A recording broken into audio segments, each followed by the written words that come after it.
earth.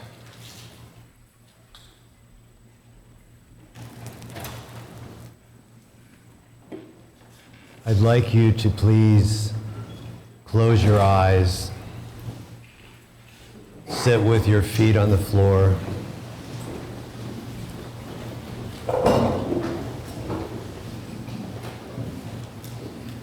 And imagine below your feet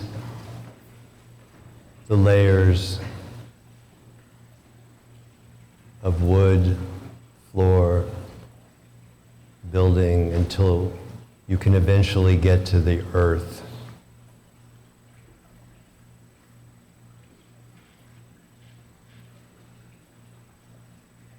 And then imagine a cord of your own body, of your own material, growing from the root, your root chakra, your perineum, the point in your body between your genitals and your anus, the perineum. And imagine this cord of your body growing downward, downward, toward the earth, and then entering the earth and going deeply, rooting you to the earth.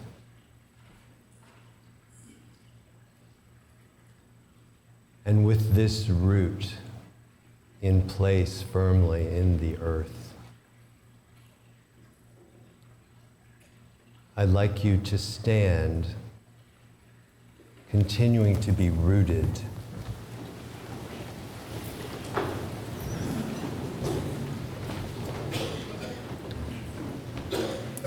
And let the energy of the earth flow upward through that root into your body, rising upward through your abdomen and chest, into your heart chakra, opening your heart into love. And let this energy keep rising and spreading through your body until it goes into your arms, which lifts them toward the sky.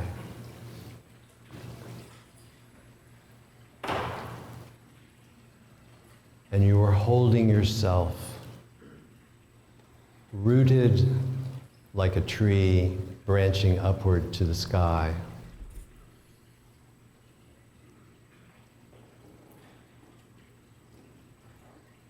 From Rilke, if we surrendered to Earth's intelligence, we could rise up rooted like a tree.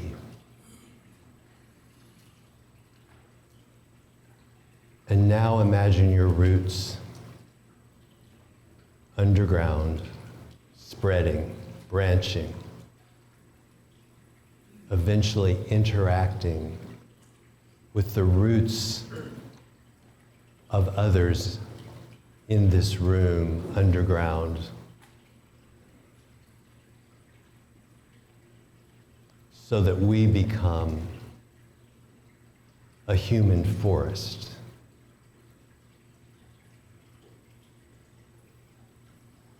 And hold this awareness of underground interconnection among us all, so that we get a glimpse of what it means to live connected to the earth like a forest of trees.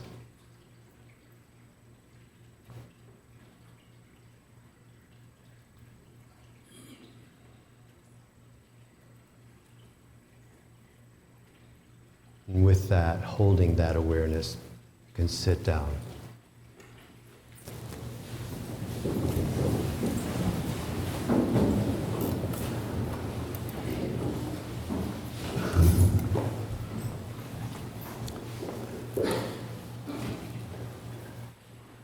Earth is just not just an environment we live in. It's everywhere. It's not only below our feet, it's all around us, above us, and inside us. Even the air, the atmosphere is part of the earth. It comes from the earth. So we don't live on the earth, we live in the earth.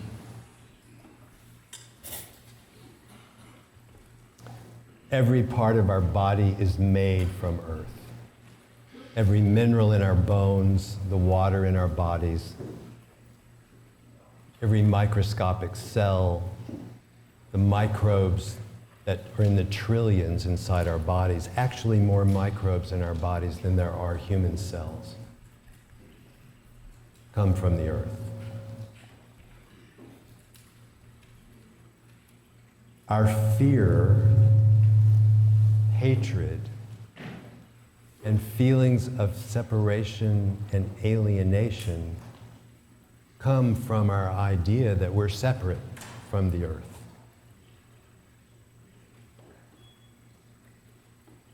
We need to change that relationship.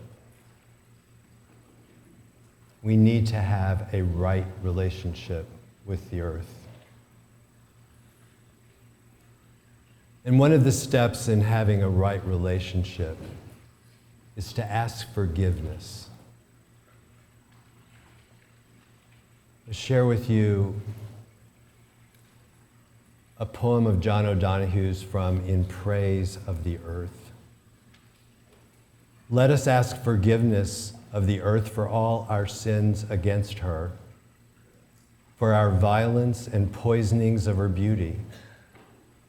Let us remember within us the ancient clay, holding the memory of seasons, the passions of wind, the fluency of water, the warmth of fire, the quiver touch of the sun, and shadowed sureness of the moon, that we may awaken to live to the full the dream of the earth, who chose us to emerge and incarnate its hidden night in mind, spirit, and light.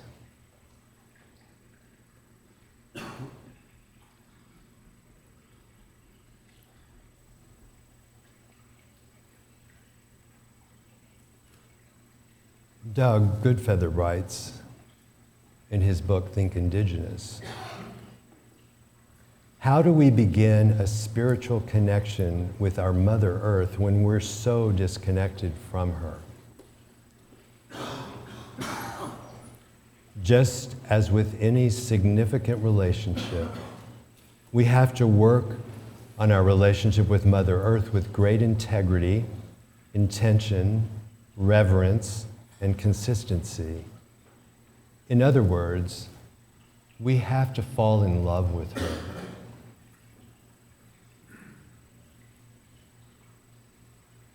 He also writes, imagine the sheer enormity of what it would feel like to be the home for all the sentient beings that live on or in you, as well as the cosmic level of love it takes to nurture every form of life.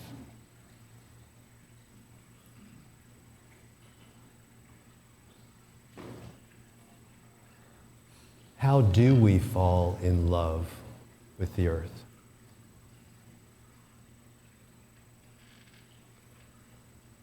We attend to the earth first, with respect and as much intimacy as possible, including surface meeting surface, skin, warm skin against cold stone,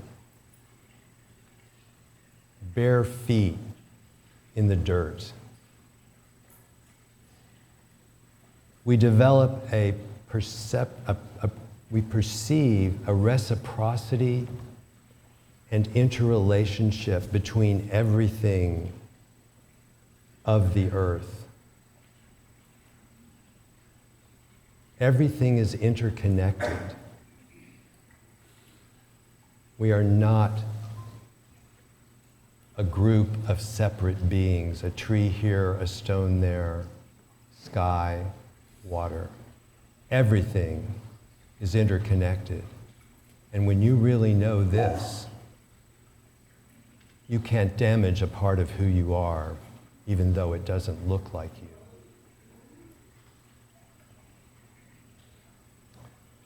Develop perceptual flexibility. And by that I mean, leave the realm of your own sense of time and begin to perceive the different realms of time and the pace of life on the earth. Decelerate. I've mentioned to you lichen. Lichen lives at a different pace than we do. One of the teachings I received from lichen was once, you pay a price for your mobility.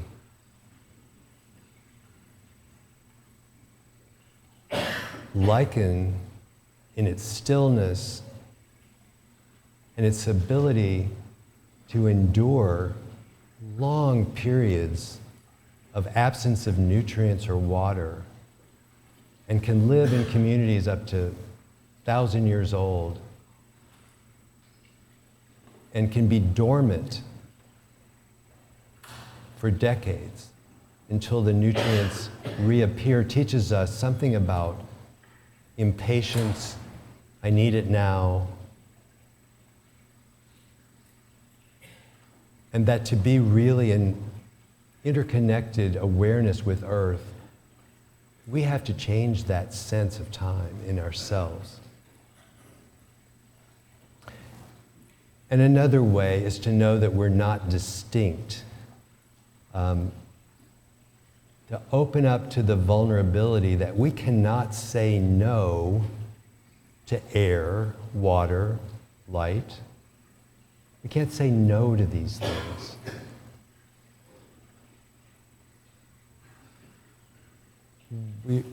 They sustain us, we're interdependent.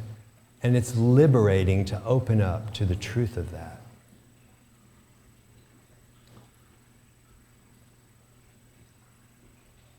Perhaps at a slower pace, we're open to the images that Earth can bring up in us.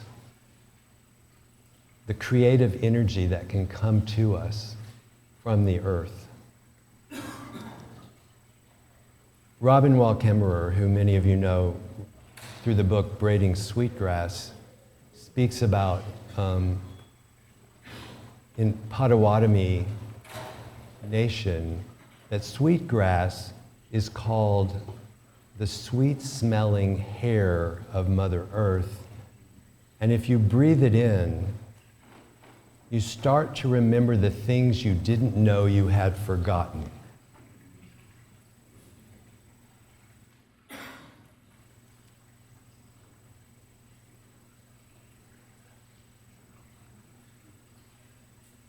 Mother Earth is also the deepest healer I know and teacher. It's a particularly important healer of grief. We find solace in being out in a realm in which we witness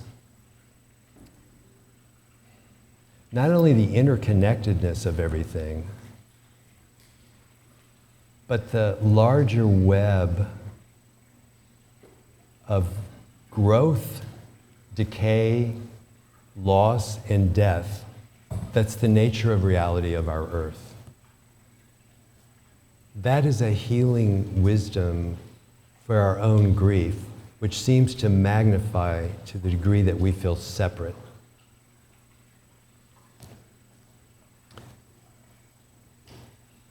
It's also important that we hold the grief, the heartbreak of the loss of biodiversity, deforestation, climate change impact on this loving being, because it is a catalyst for us to become actively activists in protecting her.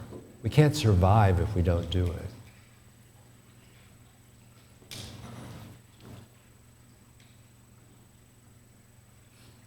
So I really just want to summarize those 4 or 5 points. We are of the earth. We can be in right relationship with the earth. We can ask forgiveness from Mother Earth. And we can fall in love with Mother Earth over and over again. And we can embrace Mother Earth as wisdom, guide, and healer. I want to share a poem with you called Lie Down.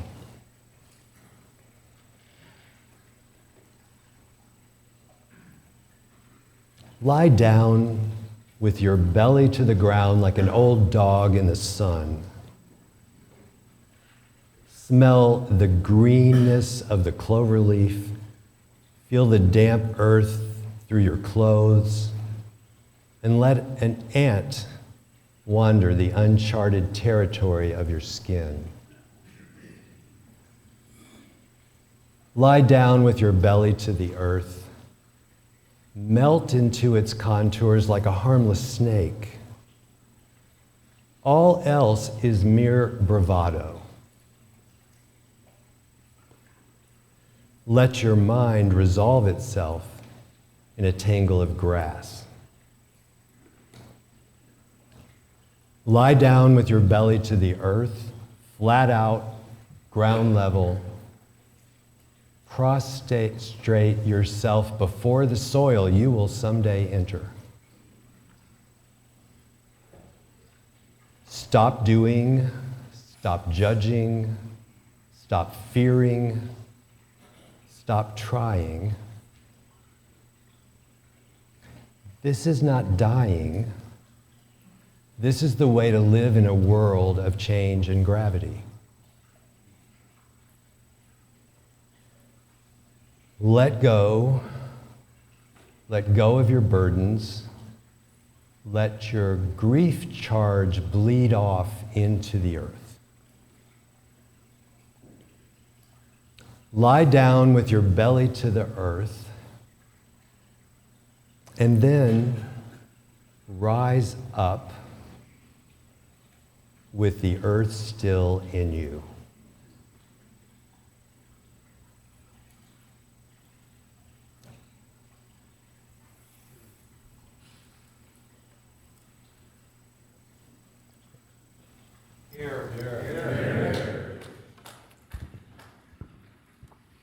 Thank you, Glenn.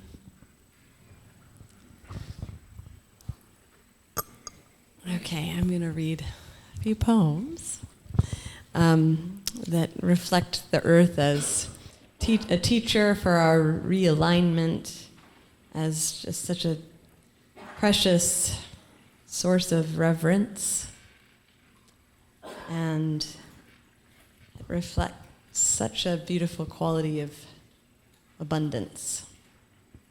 First one, reverence, precious relationship with this beautiful world. It's called Something of the Mountains. When I die, dear God, please let me take something of the mountains with me. May I stow away inside a cavern of myself a glow from the moon. Let me fill any pockets my soul might have with bits of silver river and quiet starlight. Can I pack a bag before I go and bring only sunrise? How many songs may I take? Can I bring the forest's exhale after the rain? Though my wildest imagination cannot believe anything could be better, then bare feet pressed into dew-drenched grass on this utterly love-soaked earth. Tell me somehow still, my passage into the beyond will only widen my access to beauty.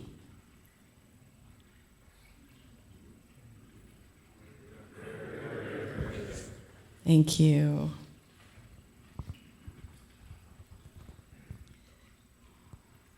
Bit of a tone shift with this next one. It's called What If We Told the Flower?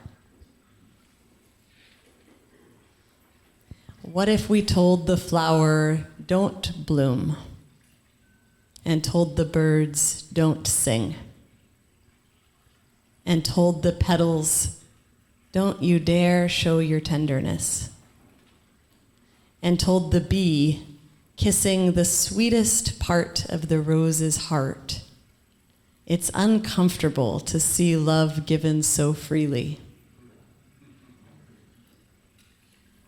and told the stars, don't shine, it'll make someone scared, and told the quivering bunny, holding itself beneath shivering winds, toughen up, and told the morning sun shining over slowly waking hills, enlivening everything, stop showing off, and told the music within the wind to keep its voice down. These are the messages that have been given to our souls, and quite frankly, these ideas really suck.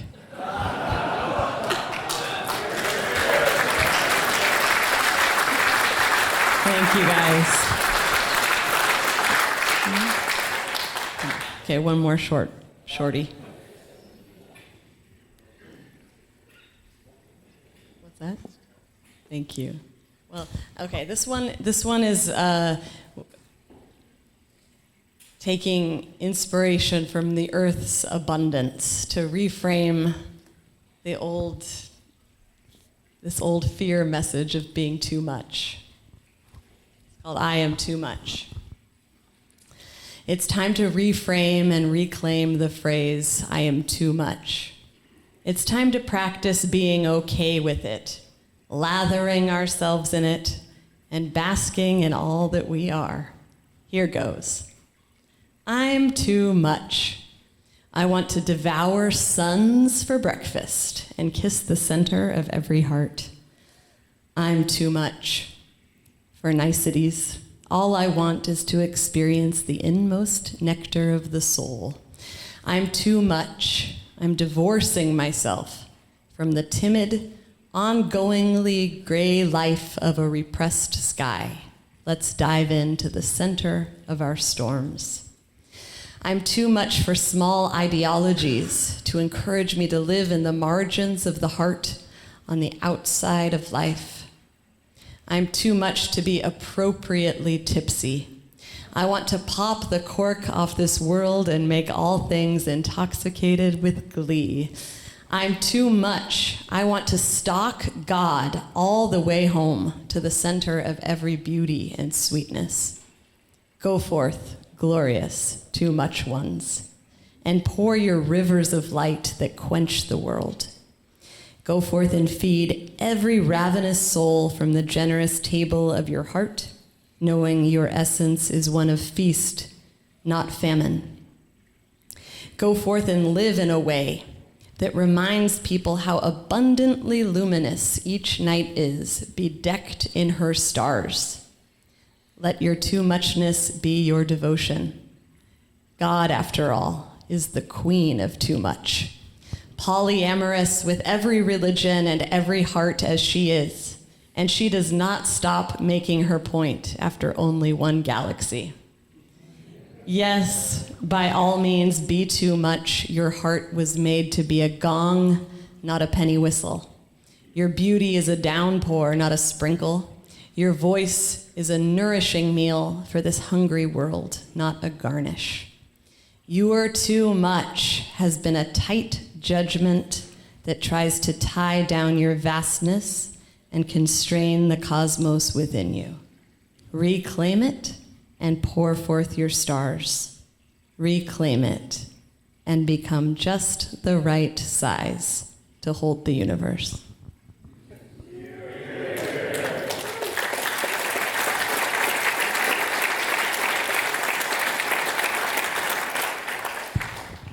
Before I pass the microphone to Doug, I really want to see the forest again.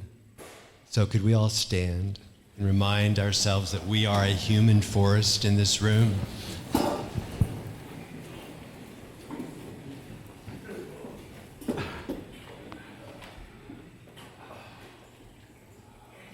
I have on, can you hear me? I have on mushroom socks in order to make sure that there's a mycorrhizal connection among all of our roots. So, thank you.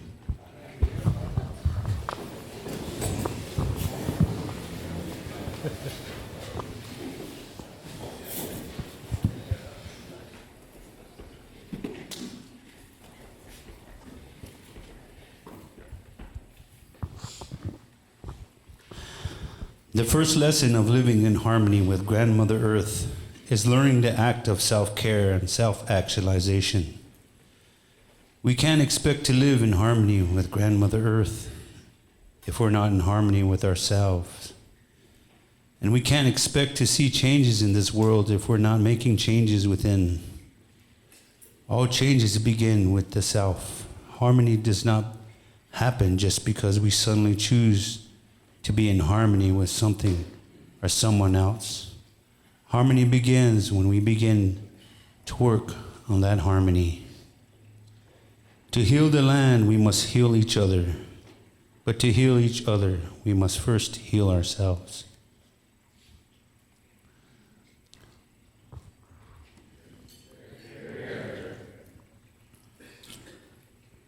In the time past of yesteryears, the old warriors, the warriors of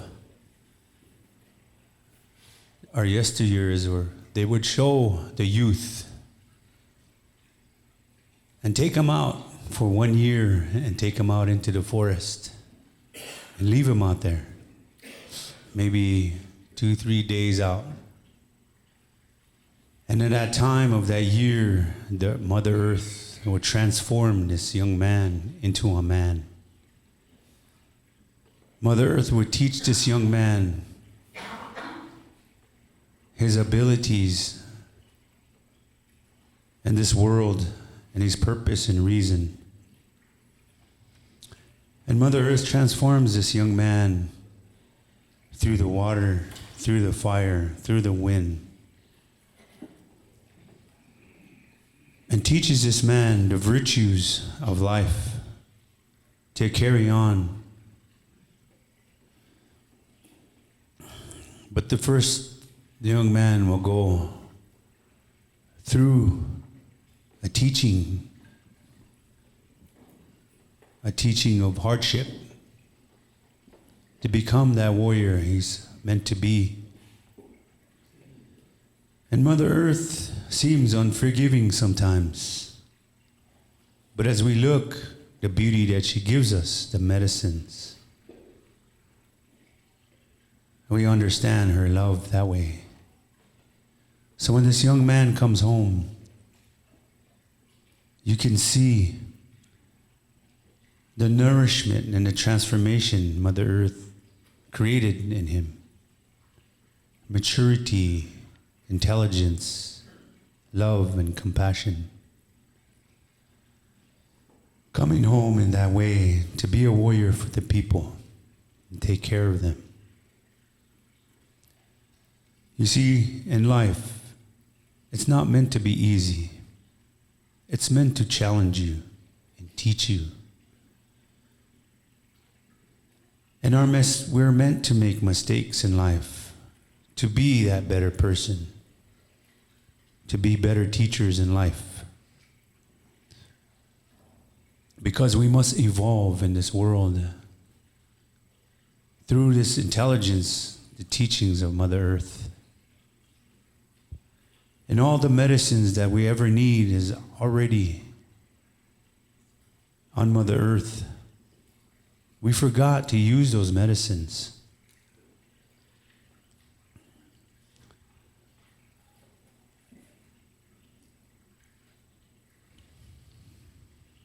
Mother Earth is one of our greatest teachers and one of our greatest philosophers. As we see what is happening today, we must learn to love ourselves in order to heal Mother Earth, because Mother Earth is us and we are Mother Earth. So what we do to her, we do to ourselves. So we must understand the emotions of Mother Earth, just the sounds, just the sight, just the feeling of Mother Earth shows us the love she has for us. As you see in the mornings, you see a beautiful sunrise, and it gives you some kind of feeling. At the evening, you see the sunset, you see all the beauties and the colors of Mother Earth reflecting into the sky.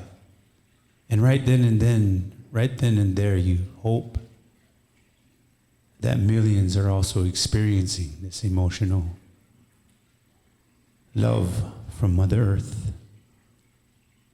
We forget how to see that kind of love from Mother Earth and how she shows us through these elements. And these elements teach us how to come and transform to be from young men to men, from men to elderly. She teaches us the rite of passage along our life. In every part of our life, there's a rite of passage that we learn to take us into the future from one step to the next. And these teachings could be sacred as well to you and to the people. We bury our loved ones in Mother Earth when they go home. We remember them. We go there. We stand on her, remember their relatives. And Mother Earth takes them and transforms them back into Mother Earth. And they become a tree or plant, medicine.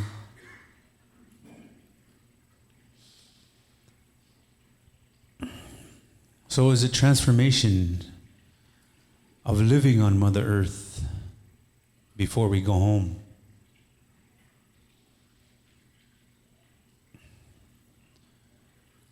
She is the teacher of love and compassion, transformation and healing. And we must learn to learn from her the healing modalities of this life and this world, so we can help each other to be better people. She teaches the animals how to find the medicines, and then we learn from the animals to use this medicine for ourselves, to give us the health we need.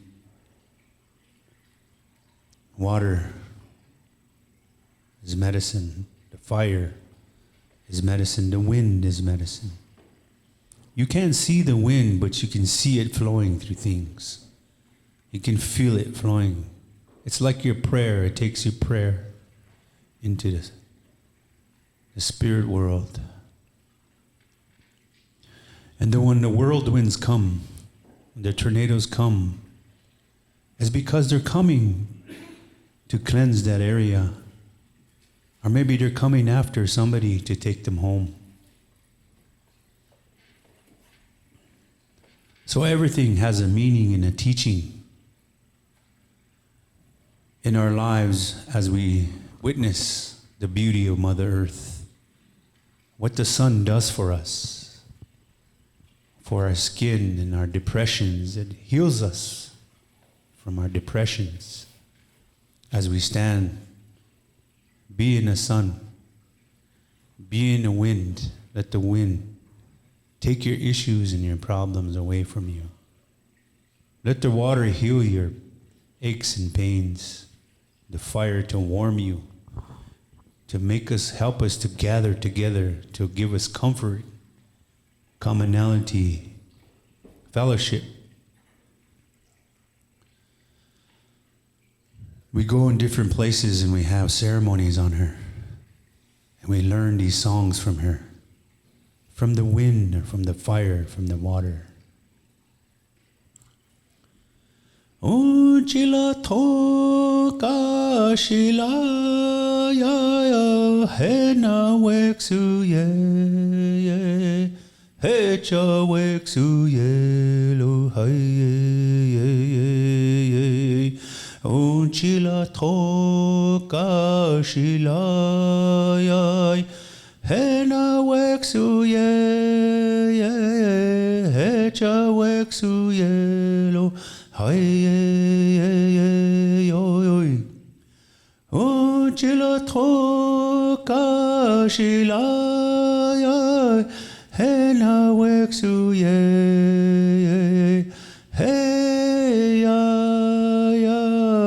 daku wa khawa o spe makia pelo hai Chila toka shila yai he na weksu ye he cha weksu ye lo hey oi oi O chila toka shila ya he na weksu ye he cha weksu ye lo hai Chila toka shila yai he na weksu ye he cha weksu ye lo hai oi O chila toka shila ya he na weksu ye hey ya Taku wa kawai o spe makia pelo hai o chila toka shila ya he na weksu ye he cha weksu ye lo hai Grandmother Earth, I remember you. Thank you for these beautiful teachings you have given me to walk forward in life with love and compassion and healing. Metakyasi.